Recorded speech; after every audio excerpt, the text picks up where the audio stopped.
یہ آپ کو بتائیں کہ عائشہ پنجاب ڈاکٹر عثمان انور نے 10 پولیس افسران کے تقرر اور تبادلے کر دیے ہیں۔ کامران خان کو S S P operations Multan تعینات کر دیا گیا۔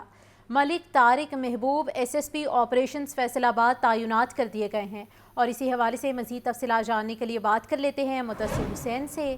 مدثر، بتائے گا ان تعیناتیوں کے حوالے سے؟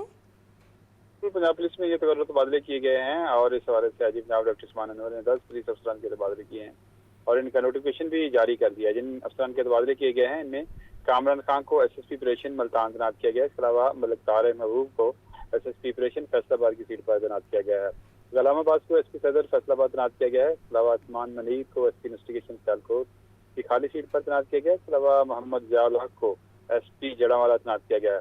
عابد حسین کو S P Iqbal town Faisal آباد کی خالی سیٹ پر تعینات کیا گیا ہے۔ اس کے علاوہ عاصم افتخار جو کہ تقرری کے ملزم تھے ان کو additional director S P U Lahore تعینات کیا گیا ہے۔ فیصل سلیم کو ایس پی انویسٹیگیشن جیلم تعینات کیا گیا ہے اور خالد محمود کو ایس پی انویسٹیگیشن بہاولپور کی خالی سیٹ پر تعینات کیا گیا ہے۔ نعیم عزیز جو کہ تقرری کا منظر تھا اس کو بھی نئی پوسٹنگ دی گئی ہے۔ نعیم عزیز کو additional director S P U 2 Lahore کی سیٹ پر تعینات کیا گیا ہے۔ اس وجہ سے آئی جی پنجاب ڈاکٹر عثمان انور نے نوٹیفکیشن جاری کر دیا ہے اور تمام افسران کو اپنی نئی تعیناتی پر جو ہے وہ رپورٹ کرنے کا حکم جاری کیا گیا ہے۔ ذرائع کے مطابق یہ جو تعیناتیاں کی گئی ہیں یہ روٹین کی پوسٹنگ ہے۔ کچھ جو ہے وہ افسران جو کہ تقرری کے منظر تھے ان کو جو ہے وہ نئی سیٹیں پر تعینات کیا گیا ہے، نئی پوسٹنگ دی گئی ہے اور کچھ جو ہے وہ شفلنگ کی گئی ہے ایک جگہ سے دوسری جگہ پر۔ لیکن پولیس کے مطابق یہ جو پوسٹنگ ہے یہ روٹین کی جو ہے پولیس کی پوسٹنگ ہے۔ اس میں جو ہے وہ جو کہ پولیس میں اکثر جو ہے اس طرح کی ٹرانسفر پوسٹنگ ہوتی رہتی ہے اور وزیر اعلیٰ پنجاب سے منظوری کے بعد آئی جی پنجاب نے جو نوٹیفکیشن ہے وہ جاری کر دیا ہے۔ تمام افسران کو اپنی نئی تعیناتی پر رپورٹ کرنے کا حکم جاری کیا گیا ہے۔ جی ٹھیک ہے مدثر، بہت شکریہ۔ محکمہ تعلیم میں کرپٹ عناصر کو برداشت نہیں کیا جائے گا۔ وزیر اعلیٰ پنجاب مریم نواز کہتی ہیں میٹرک ایجوکیشن کی کوالٹی بہتر کی جائے گی۔ ٹیچرز کی کارکردگی جانچنے کے لیے ماہانہ KPI پلان طلب کر لیا گیا۔ وزیر اعلیٰ پنجاب مریم نواز کی زیر صدارت خصوصی اجلاس منعقد ہوا۔ ہر یونین کونسل میں 0 آؤٹ آف اسکول چلڈرن کا ٹارگٹ مقرر کیا گیا۔ اسکول ٹیچرز کی کارکردگی کا جائزہ لینے کے لیے فول پروف سسٹم کو وضع کرنے کا اصولی فیصلہ۔ ڈپٹی کمشنرز کو پنجاب اسکول ریفارمز پروگرام کے تحت اسکولوں کی مانیٹرنگ کی ہدایت کی گئی۔ سرکاری اسکولوں میں تھیم آف منتھ متعارف کرانے کا فیصلہ کیا گیا۔ وزیر اعلیٰ کو CEO DEO اور DDEO کی سلیکشن پر رپورٹ پیش کی گئی۔ اسپوکن انگلش کے لیے نجی ماہرین کی خدمات حاصل کرنے کی منظوری بھی دی گئی۔ سکول میل پروگرام کی ایپ کے ذریعے مانیٹرنگ سسٹم کی رپورٹ پیش کی گئی۔ اجلاس میں سینیٹر پرویز رشید، سینئر صوبائی وزیر مریم اورنگزیب، عظمہ زاہد بخاری، وزیر تعلیم رانا سکندر حیات اور دیگر حکام شریک ہوئے۔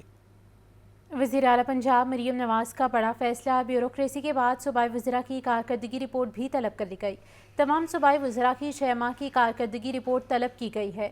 ذرائع کے مطابق تمام وزراء کو دیے گئے اسپیشل ٹاسک کتنے پورے ہوئے اور الاٹ کیے گئے ڈویژن اضلاع میں پرفارمنس کیسی رہی ہے، محکموں میں بہتری لانے کے لیے کس قسم کے اقدامات اٹھائے گئے، جاری پروجیکٹس اور نئے انیشیٹو سے متعلق کیا پلاننگ رہی ہے، اجلاسوں میں دی جانے والی ہدایت پر کتنا عمل کیا گیا، تمام کارکردگی کا تفصیلی جائزہ لیا جائے گا۔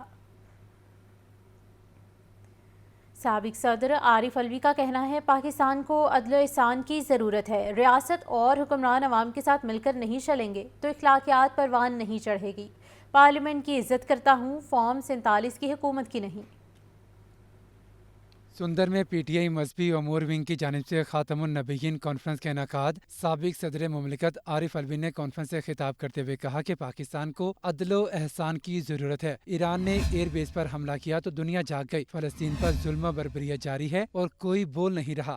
جس طرح سے ظلم و ستم کر رہے ہو، گھروں کو گرا رہے ہو، مساجد کو گرا رہے ہو، بچوں کو مار رہے ہو، تو انہوں نے جو حملہ کیا وہ صرف ایک ایئر بیس کے اوپر حملہ کیا۔ اب ساری دنیا جاگ گئی، آج تک جاگی نہیں تھی۔ تو روزانہ سوشل میڈیا میں آپ دیکھ رہے ہیں کہ بچہ مر گیا، یہ بچی مر گئی، یعنی دیکھ کر رونا ہی آتا ہے۔ اور مسلمان آج کل صرف رو ہی رہا ہے، کرنے کو تیار نہیں ہے۔ یہی پاکستان جس میں ٹیئر گیس شیلنگ ہوتی ہے جب نکلتے ہیں فلسطین کے لیے بھی، تو افسوس ہے، میں اس کی مذمت بھی کرنا چاہتا ہوں۔